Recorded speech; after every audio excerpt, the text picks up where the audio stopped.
Amigos e amigas que acompanham o canal do Luiz Ademar, grande abraço a todos. Terminou ontem, segunda-feira, dia 26 de junho, a 12ª rodada do Brasileirão. A Série A, a primeira divisão. E olha, no principal jogo da rodada, o Botafogo veio a São Paulo, ganhou do Palmeiras no Allianz Parque por 1-0. Aliás, o Palmeiras, ó, não perdia muito tempo no seu campo, muito tempo, 31 jogos.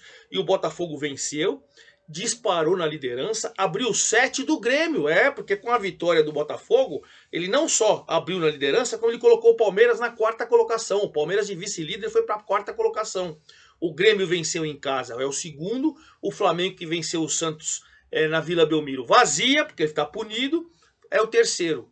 Mas a briga ali, segundo, terceiro, quarto, a verdade, para o quinto e o sexto também, pelo G6, ela tá enorme. Porque tirando o Botafogo, que disparou, Grêmio, Palmeiras e Flamengo, que ficam brigando pelo G4 com um ou outro, a quinta e a sexta vaga vira e mexe, você tem alternâncias. Você vê, o São Paulo estava no G6, perdeu do Cruzeiro e caiu. O Atlético Mineiro estava no G6, perdeu do Fortaleza e caiu. E aí quem entrou na vaga? O Internacional e o Fluminense. O Fluminense voltou. O Inter entrou pela primeira vez. Enfim, essa briga até a 10ª colocação vai ficar pelo G6 enorme, enorme. E claro, São Paulo, Cruzeiro, Santos. Não, Santos eu diria que vai brigar lá para baixo, né? São Paulo e o Cruzeiro. O Cruzeiro venceu o São Paulo, mas continua atrás do São Paulo. Também brigam ali pelo G6. Deve ficar emocionante a quinta e sexta colocação, talvez a quarta também. Mas enfim, vou falar de tudo isso e afirmar para vocês que não tem jogo nesse meio de semana não. Porque o meio de semana você vai ter Sul-Americana, vai ter Libertadores e aí só final de semana você vai ter o Brasileirão de volta. A outra semana, meio de semana, Copa do Brasil, só final de semana. Então agora nós vamos ter umas rodadas nos finais de semana do Brasileirão. Tá? Antes de mais nada, quero convidá-los a fazer inscrição aqui no canal do Luiz Ademar, ativar o sininho para cada novo vídeo você ser avisado e principalmente pedir o seu like, pedir sua opinião, sua informação. Muitas vezes você me abastece com informação com o que está acontecendo aí no time da sua cidade, no seu time ou mesmo no futebol da sua cidade e a gente vai trocando aquela ideia que a gente faz sempre durante os jogos lá no meu Twitter, no meu Instagram, Luiz Ademar JR, certo? Então tá bom, vamos começar com o principal jogo da rodada, porque o principal jogo da rodada envolvia Palmeiras e Botafogo. E o Botafogo era o primeiro colocado com 5 pontos, acima do Palmeiras, que era o segundo colocado. E se eu contar para vocês que no primeiro tempo o Palmeiras foi melhor, teve mais chances de gol e criou mais, né, bairrismo, eu escrevi isso no Twitter durante o jogo, e acho que um torcedor até do Flamengo falou, bairrismo. Por que eu vou ter bairrismo? No primeiro tempo, o Palmeiras criou e finalizou mais e o Botafogo foi eficiente, competente. O Tiquinho Soares marcou mais um. Olha, a primeira chance do Botafogo contundente, o Tiquinho Soares matou, driblou, bateu, fez um belo gol. Belo gol. Foi a 10 gols, o artilheiro isolado com 4 gols de diferença a mais, né, que o Vitor Roque do Atlético Paranaense. Pois bem, Tiquinho Soares faz 1-0 e o Palmeiras vai para o intervalo perdendo. Veio o segundo tempo, o Botafogo dominou o Palmeiras. Marcou, impediu, segurou, teve chance, o jogo ficou equilibrado, o jogo ficou bom, mas o Palmeiras não conseguia. E aí no finalzinho, já na reta final, aí nos 35, 36 do segundo tempo, pênalti para o Palmeiras. Pênalti para o Palmeiras. E o Rafael Veiga cobrou, mas cobrou de uma maneira bizonha, gente, para fora. Não foi nem próximo, ele bateu. Ele sempre bate geralmente no meio do gol. O goleiro cai no canto, você pode prever que geralmente ele bate forte, alto no meio do gol. Presumo que ele quis bater forte, alto, mas no lado e a bola saiu muito. E ele perdeu a chance do empate. Que foi um pênalti que o Di Plácido tinha acabado de entrar, fez no Flaco Lopes também, que tinha acabado de entrar. E aí o Rafael Veiga desperdiçou a chance do Palmeiras vencer. Vitória maiúscula, espetacular, de um Botafogo que todo mundo fica desdenhando, né? Cavalo paraguaio, cavalo... O time está muito bem treinado. Resta saber se o Luiz Castro vai continuar no Botafogo. Ele tem proposta para comandar o time do Cristiano Ronaldo. Lá no mundo árabe, Tem proposta para ir para o futebol árabe, e aí? Ainda não falou. A diretoria pressionou, falou, calma que eu vou resolver. Porque a grana é muito grande, né? E aquela coisa que o Luxemburgo fala, eu concordo. O contrato tá aí para ser quebrado. Tem cláusula lá, tem multa. Se você pagou, você cumpriu o seu contrato. Tava no contrato que você pode pagar a cláusula e ir embora. Certo? Como se o clube demitir, também tem que pagar o que ele tinha que receber. Tá no contrato. Então, você está cumprindo o contrato se você sai e paga a multa. Enfim, Botafogo 30 pontos, líder do campeonato. Palmeiras caiu para a quarta colocação com 22. O Grêmio tem 23, o Flamengo tem 22. Nos critérios ali, o Palmeiras é o quarto colocado. E aí o novo segundo colocado é o Grêmio, hein? O Grêmio que vem embalado, o Grêmio que tinha vencido de virada o América dentro de casa, pegou uma gordurinha. Com todo respeito, o Curitiba hoje é uma gordurinha. Time ruim, Antônio Carlos detonando o time, detonando a diretoria que contratou, o dirigente que contratou lá no início do ano, falando que o time é fraco, falando que se não reforçar e muito, o time vai cair. Pois bem, é esse time aí que o Grêmio meteu 5-1. O Cristaldo fez 1-0 cobrando pênalti. E o Aleph Manga ainda empatou no primeiro tempo. Veio o segundo tempo, aí foi arrasador. O Soares jogando uma barbaridade. Soares cruzou, Vila Sante fez 2-1 logo com 2 minutos. Depois o Bitelo, que tá jogando uma barbaridade, tem proposta para sair também nessa janela, fez 3-1. O Soares fez 4-1. O André fez 5-1. E olha, foi pouco, hein? Foi pouco. Aliás, o Soares chegou a 5 gols. É o terceiro no critério ali na artilharia. Tiquinho Soares 10, Vitor Roque 6, Soares, Sacha do Bragantino, Hulk, Roger Guedes do Corinthians, tudo com 5. Então tá ali brigando e o Grêmio, com essa vitória espetacular, foi para 23 pontos, é o novo vice-líder. E o Coritiba fica na lanterna com 4, tá 8 do Cuiabá que tá fora. Então veja que o Coritiba é um rebaixado virtual. Não tem poder de reação, o treinador já detonou, não sabem se o Antônio Carlos vai continuar. Até hoje pela manhã eu tô gravando o vídeo terça-feira, acabou ontem, né? E o jogo do Curitiba foi no domingo. Ninguém se decidiu se o Antônio Carlos vai continuar. Eu acho que não tem nem clima, né? Depois que ele detonou, falou que o time foi horroroso, segundo tempo foi vergonhoso, mas enfim, veremos. Para mim o Curitiba é um rebaixado. Demar tá na 12ª rodada. Você acredita que vai contratar 10 jogadores, um time titular novo? Ou muda o treinador, sei lá, alguma coisa tem que ser feita. Mas a situação tá feia.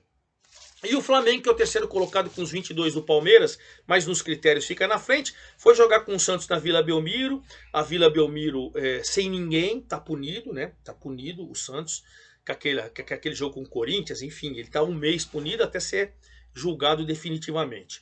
E o Santos até que fez uma boa partida, cara. O Cebolinha fez 1-0 no primeiro tempo aos 22. O Mendoza ainda conseguiu no finalzinho do primeiro tempo empatar.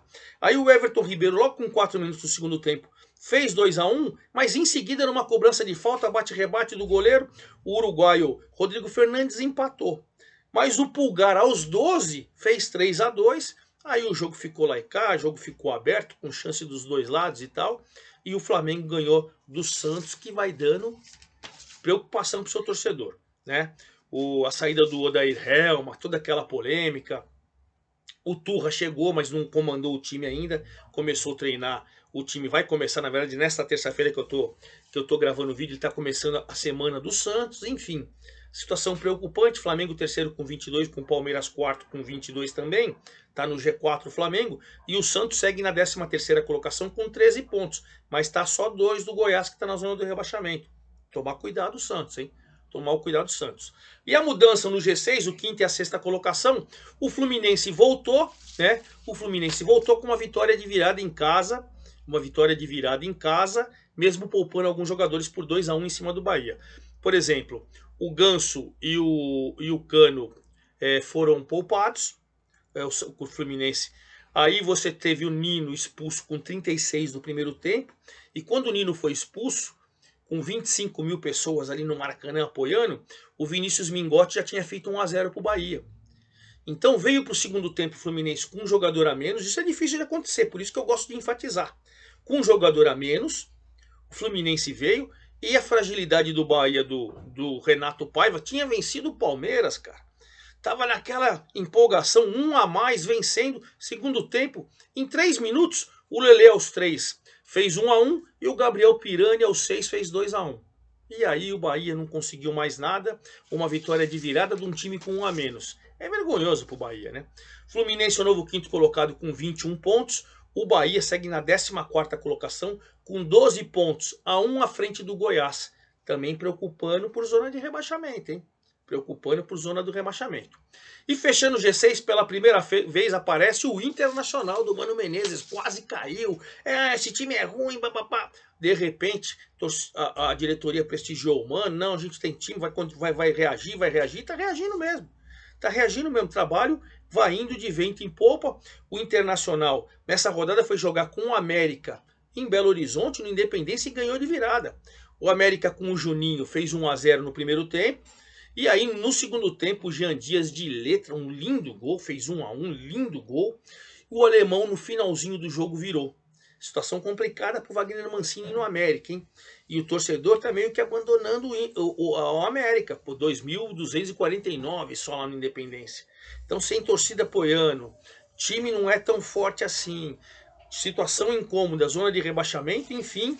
O Internacional foi para a 6ª colocação, subindo 2 posições com 20 pontos. Os 20 do Bragantino e os 20 do Fortaleza. Mas nos critérios é o Inter que está dentro, né? E o América, zona de rebaixamento, agora na 19ª colocação com 6 pontos. Está 6 do Cuiabá, 2 rodadas de sair. Preocupante. Preocupante. Quem vem embaladinho com os 20 do Inter é o Red Bull Bragantino. Red Bull Bragantino já tinha dado uma surra no Flamengo na rodada passada. Chegou, jogou em casa e fez 2-0 contundente. Matou o jogo no primeiro tempo em cima do Goiás. Quase 4.000 pessoas ali apoiando o Red Bull Bragantino. O Eduardo Sacha fez mais um gol e está sendo um dos artilheiros do campeonato. Foi para 5 gols, né? 5 gols contra 10 do Tiquinho. O Eduardo Sacha fez um golaço no ângulo, de fora da área, logo com 6 minutos de jogo. E no finalzinho do primeiro tempo, o Sorriso fez 2-0. O Goiás, que estreou o técnico português Armando Evangelista, na vitória contra o Vasco, ele não estava no banco de reservas, né?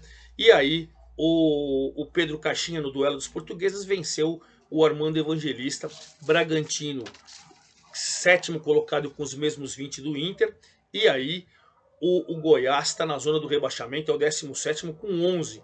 Um atrás de Cuiabá, Corinthians e Bahia, 2 atrás do Santos. Está ali embolado, mas tá muito altos e baixos pro Goiás também, né? O Bragantino muito bem. Quem tem 20 pontos, como o Inter, como o Red Bull Bragantino e é o Fortaleza. Fortaleza, que nessa rodada venceu o Atlético Mineiro, tirou o Atlético Mineiro do G6. Matou o jogo no início do segundo tempo, muito equilibrado o primeiro tempo, mais de 30.000 pessoas no Castelão, mais de 30.000 pessoas no Castelão. Aí no comecinho do segundo tempo, o Pochettino de cabeça faz 1-0 e depois o Tingas 16 faz 2. O Atlético só foi do Filipão agora, né? O Atlético só foi reagir aí no finalzinho com o Allan Kardec, que estava voltando de um bom tempo inativo, um chute ali do Ednilson, ele desviou, mas marcou muito no finalzinho, 2-1 para o Fortaleza. Fortaleza subiu 2 posições, é o 8º com 20, próximo ali, e o Atlético Mineiro com 19, caiu 5 posições, veio para a 10ª colocação. 10ª colocação. O Fortaleza. O Atlético Paranaense, que tinha perdido do São Paulo no Morumbi, reagiu e ganhou do Corinthians em casa. Gol de quem? Vitor Roque. Tá em choque? Coloca o Vitor Roque. Tá resolvendo, tá fazendo gols. É o vice-artilheiro com 6 a 4 do Tiquinho Soares. Parece que não vai ficar muito tempo aí não. O Barcelona tá de olho. Não sei se não vai levar esse meio de ano ou se vai levar só o final de ano, mas vai levar. O moleque é muito bom de bola. Vitória contundente do Atlético Paranaense, né? Que chegou, subiu 2 posições, chegou à 9ª colocação com 19, a 1 do G6. A 1 do G6. E o Corinthians continua na 15ª, a 1 da zona de rebaixamento, hein? Olha que coisa, hein? Que coisa. Então, Atlético Paranaense 19, Atlético Mineiro 19, e quem caiu 5 posições que nem o Galo foi o São Paulo. O São Paulo, por incrível que pareça, perdeu do Cruzeiro por 1-0 na Independência. Começou o jogo, o Cruzeiro meteu a bola na área e o Rafinha de cabeça fez o gol contra para o Cruzeiro. E depois o Cruzeiro não conseguiu chutar ao longo do jogo uma bola na direção do gol do São Paulo. Uma bola. As que foram para fora, ou desviada, aquela coisa. São Paulo pressionou o primeiro tempo, Cruzeiro segurou. Rafael Cabral jogou barbaridade. Fez umas 3 defesas ali, impediu pelo menos o empate do São Paulo.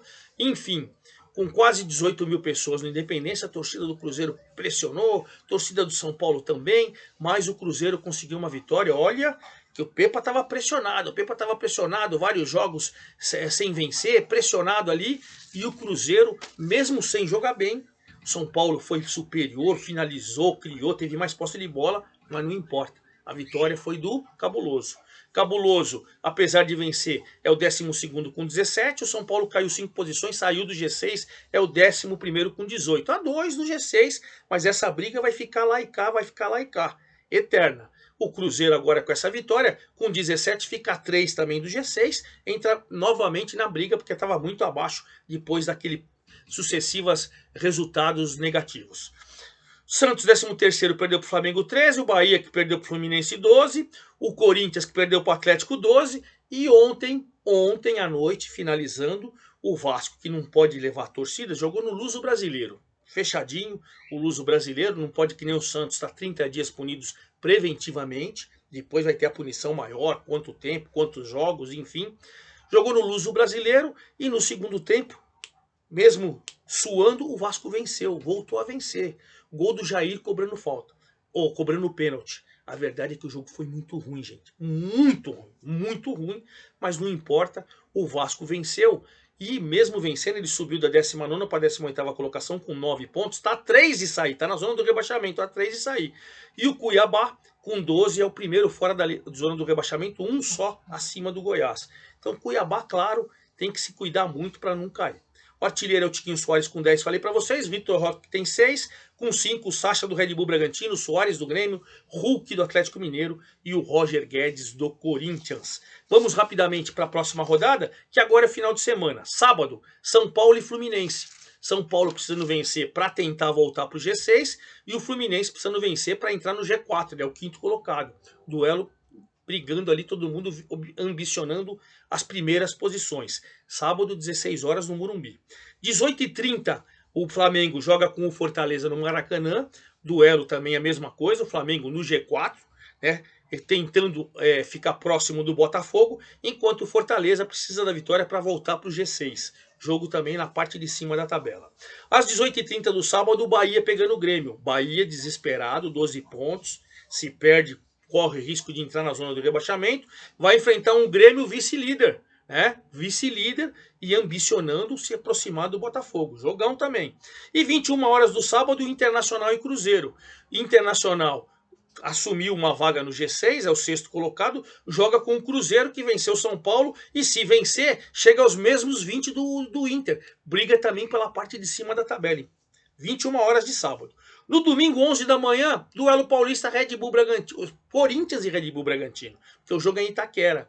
Corinthians, se perder, corre o risco de ir para a zona do rebaixamento de novo, e o Bragantino, se vencer, fatalmente deve entrar no G6. Jogo importante também, extremos de tabela. Corinthians lá embaixo, Bragantino lá em cima. 16 horas, Atlético Paranaense e Palmeiras. Olha que jogão. Palmeiras caiu, vem de 2 derrotas seguidas, está na 4ª colocação e vai enfrentar o Atlético Paranaense, que precisa vencer para entrar no G6. Olha que jogão também pela parte de cima da tabela. 16 horas também, duelo carioca, clássico carioca. O líder Botafogo, que mesmo que perca não sai da liderança, mas quer cada vez mais se afastar, pegando o desesperado Vasco. O líder com o time da zona de rebaixamento. Botafogo e Vasco, 16 horas de domingo. 16 horas também, outro duelo de estado, né? O Atlético Mineiro, não sei se eles consideram clássico lá, mas Atlético Mineiro e América.